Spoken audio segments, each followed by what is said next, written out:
And I'm back with the next game in the series. This is a 1981 Gottlieb Black Hole. And picked this game up in September of 2019. And was actually the first game that I bought in America, in the States. After moving back, I found this game, I think it was on Facebook Marketplace or something like that, on out in Richmond, Virginia, and bought this from a gentleman. He only had 2 games in his collection. He had the Black Hole, and he actually had a Haunted House, which is the game next door here. And he was only selling the Black Hole. I might have bought both of them if he was selling the Haunted House, but it has obviously one of the coolest backglasses in all of pinball. This backglass is actually three parts that you see, and we'll see it a little bit closer when I open up the back box. But it's actually a piece of glass in the front here that's got some gray tinting or black tinting to it, and then it's got the primary back glass that says Black Hole, and then that's backlit with LEDs now, and then there's also this rotating artwork that you see. So this is the American version of it. There's a European export version, or not just European export, it's just the export version. And the export version, the difference is it does not have the rotating back glass here. It's just actually a standard back glass, kind of, like Haunted House here has. So you definitely want to get the North American version if you can find it. Yeah, so obviously the theme of the game is Black Hole, and there was a movie that came out in 1979, 1980, somewhere around that, called Black Hole. And I guess this game is loosely based on that, but it's not licensed or anything. But I'm a space nerd, so the theme immediately called to me, and I also love this game because it has a lower playfield. It's got the normal playfield here, and then it actually has a lower playfield that slopes away from you, and has flippers down there. We'll see that when I raise the playfield up. You can see it illuminating down there. But it is a wide body machine. There you go, you heard some of the speech, right? One of the first games also to use speech. It has a speech chip on the soundboard, I'll show you that. But it is a wide body game. And I believe also it's a bit longer. The glass is a bit longer than normal. So I have the glass removed right now, but it is a big, giant, honking piece of glass. You do got to be careful. It's got 6 pop bumpers here. 2 drop target banks on the top, 2 drop target banks down below. Of course, 2 more pop bumpers down below. 6 flippers total. It's got a lot going on. And I guess from what I read, the game was not super popular with operators because it was, I guess, pretty difficult to keep running. So, but when I got this machine, it was in pretty good shape. The only mechanical problem that I remember with the game when I got it, when I showed up and the guy turned the game on, this drop target bank would not work. The side that says black, it would not pop up at all. And it ended up being a burned out transistor on the driver board is all it was. So pretty easy fix there. Other than that, the game has been pretty reliable for me. I have done some work to it. I did some playfield repainting, and if you look at my YouTube channel here, you can see a previous video that I uploaded about it. It used to have these different kind of Mylar pop bumper protectors around here, and the same thing that I had in my Haunted House, and it causes a lot of damage around the pop bumpers. So I actually pulled this off and repainted. I actually removed the pop bumpers, and I repainted around the ones that were worn, and I did around all the inserts, and here on the front edge of the window, it kind of got torn up. Around all these inserts, all this black key lining. Had to repaint that. A little bit down here on this pop bumper too. And I'm pretty happy. You can't really tell where I repainted. And I'll kind of show you up here. Like, I don't know if you can even tell, but this is all kind of repainted here on the bottom.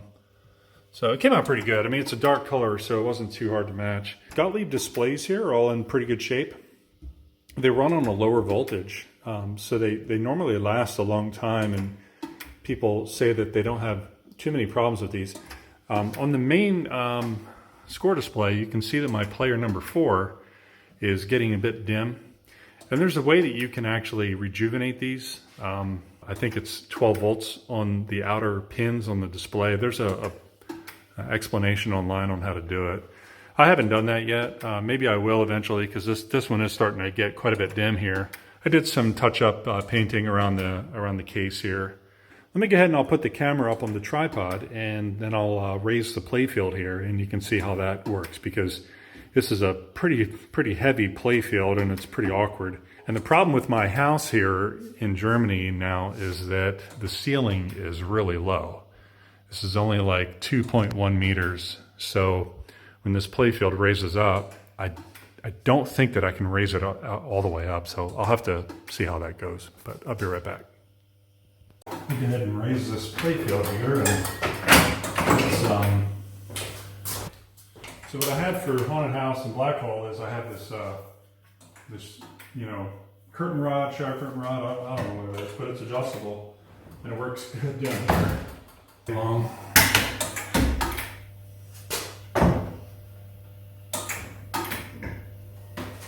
Yeah, there we go.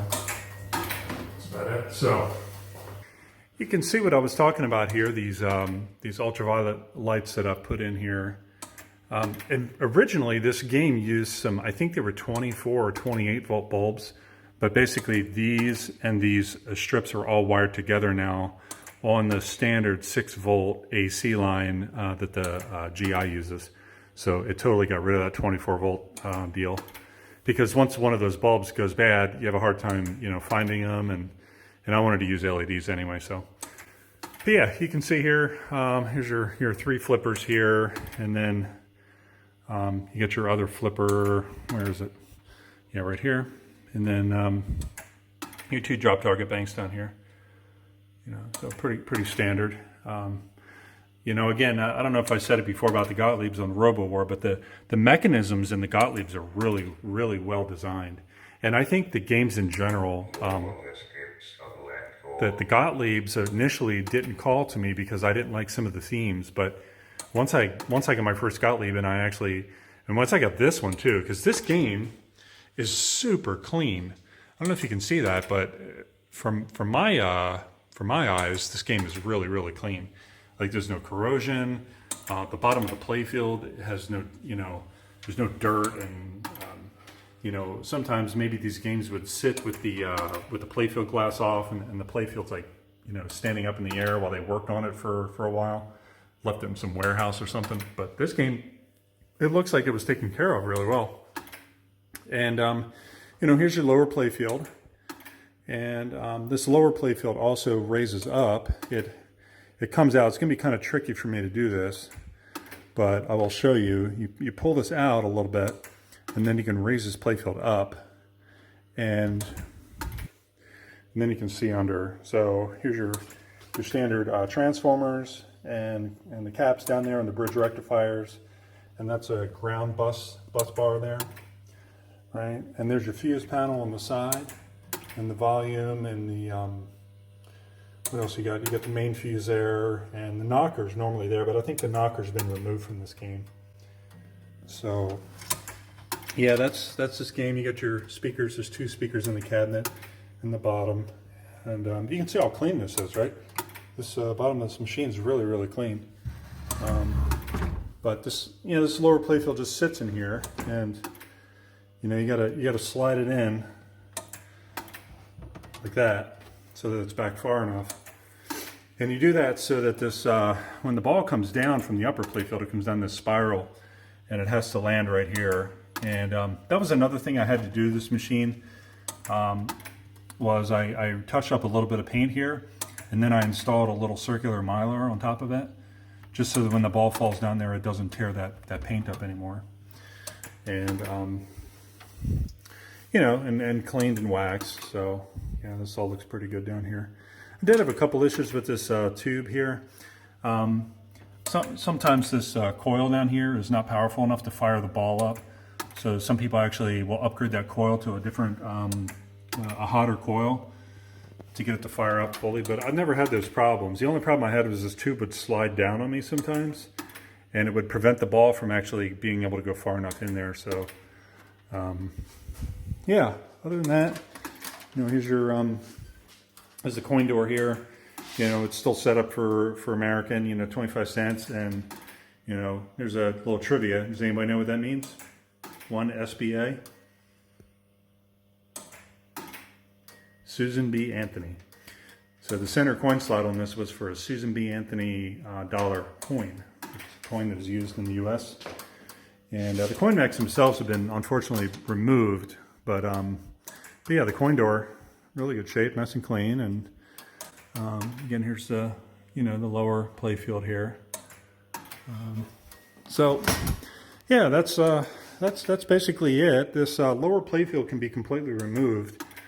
There's some connectors back here. You pull them, and you can take this lower playfield out of the game. And Haunted House is set up exactly the same way. The lower playfield is, I think, it's the same exact size.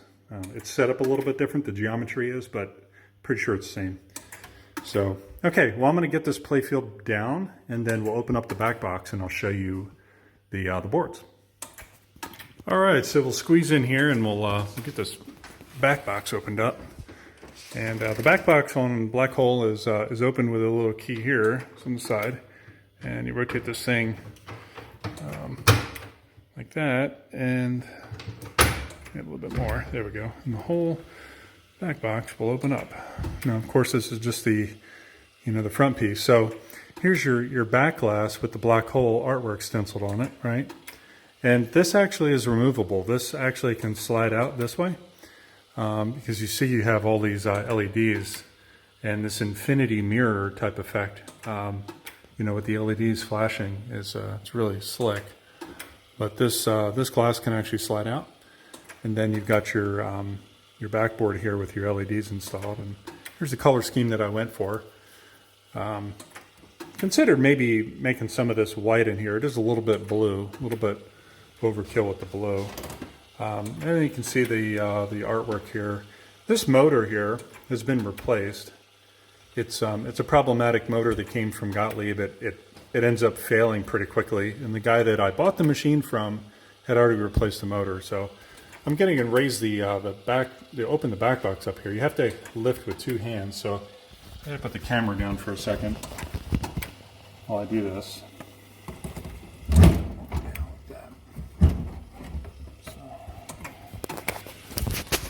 Okay, so we got this opened up, and you can do this, and you want to grab these wires as you do it, and make sure you don't pull any connectors off the boards.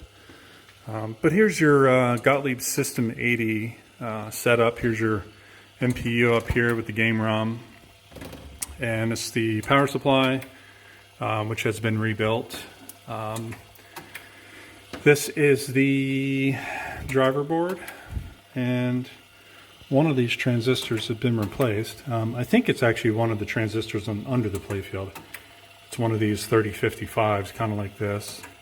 This is your soundboard here, and I think this is the soundboard power supply, if I remember correctly. Here's that motor, and you can hear the motor does make some noise. Yeah, but it's a lot quieter than I guess the original was. And this is a problem issue on Gottlieb System 80s as well. Some of the games, like my Haunted House behind me, did not have the modified interconnect. This is an interconnect between the MPU and the driver board here. And this carries your power and your ground. And you can see that there's now 4 wires on this bundle instead of just 2. That was a mod that was done at some point, and it increases the reliability of the machine. But yeah, other than that, not much to really say. Said I haven't had many issues. I've used this machine recently to help troubleshooting the Haunted House that I rebuilt, because I had some soundboard issues, and actually I had 1 or 2 driver board issues as well, where there were transistors that were bad, and I used this machine to actually swap parts back and forth to see if it was gonna, if the problem was on the driver board or where it was. So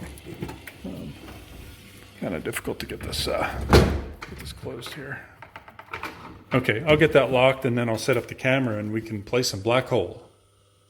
The game does have a multi-ball, and the way you progress towards multi-ball is you have to get the balls locked. You have to lock a ball upstairs here, and then you have to lock a ball downstairs here where it says captive hole.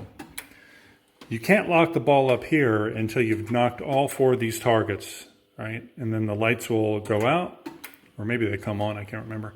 And then it'll say captive, shoot captive ball, and then you can put the ball in the captive hole here. Okay, once you do that, or you can always put the ball down in the lower playfield. You get the ball to lower playfield by shooting up here. It goes down lower playfield. And then you lock it up here where it says captive hole. Now, if you don't do that and you're just playing down here and you want to get the ball back up, you have to knock down the targets on, or all 3 of these drop targets here, right? All 3 of those, or all 4 of these. If you don't knock down one of those banks of drop targets and you drain down there, the ball gets shot up that tube that you saw, comes out here, and this little gate that you see flipping back and forth will be this way, and the ball will go straight down the toilet. And it's an aspect of the game that I really don't like, because it penalizes you when you get to the lower playfield. If you don't hit that drop target down, that your game is over, or at least your ball is over. So anyway, yeah, once you lock 2 balls, then you get the 3rd ball, and you get it downstairs, and then you get the multi-ball, right? And the multi-ball is pretty cool in this game because you could actually have the balls on 2 different playfields at once in the multi-ball. You can build up your bonus multiplier here by going through each of the 3 in lanes at the top, and that'll advance your bonus multiplier.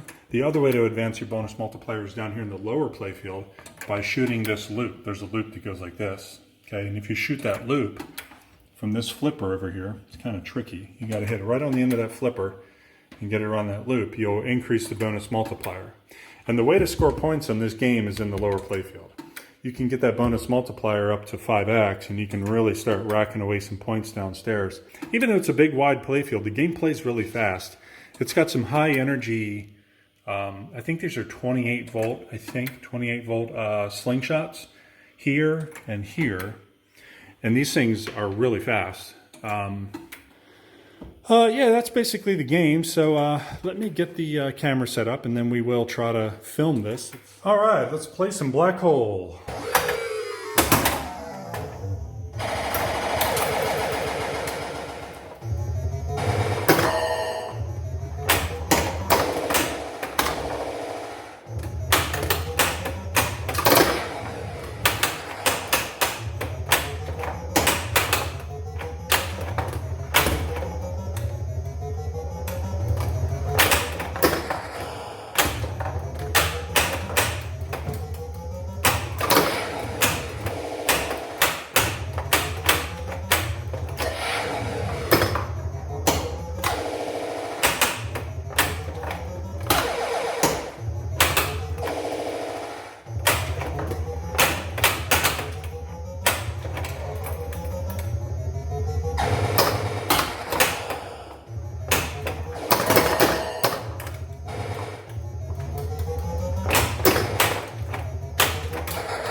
Oh, no.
All right. Tap the ball. And now let's lock the ball up top.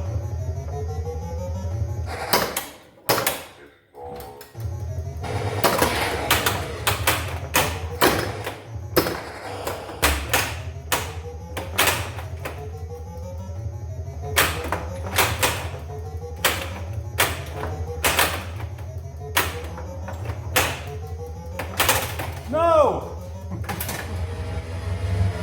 Oh no.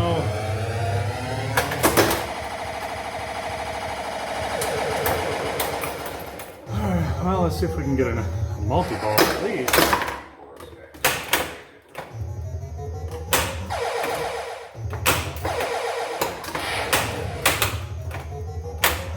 There we go. Okay, ball's captured top and bottom. G-force is accelerated too.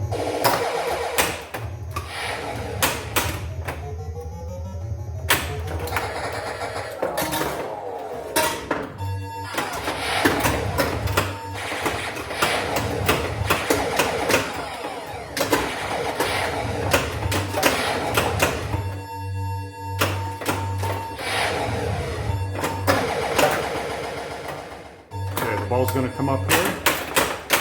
Whoa!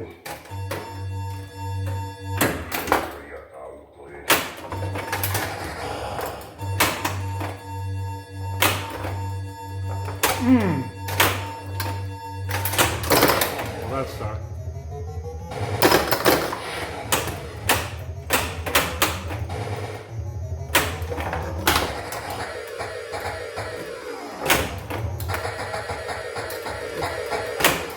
Oh, come on.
Oh no!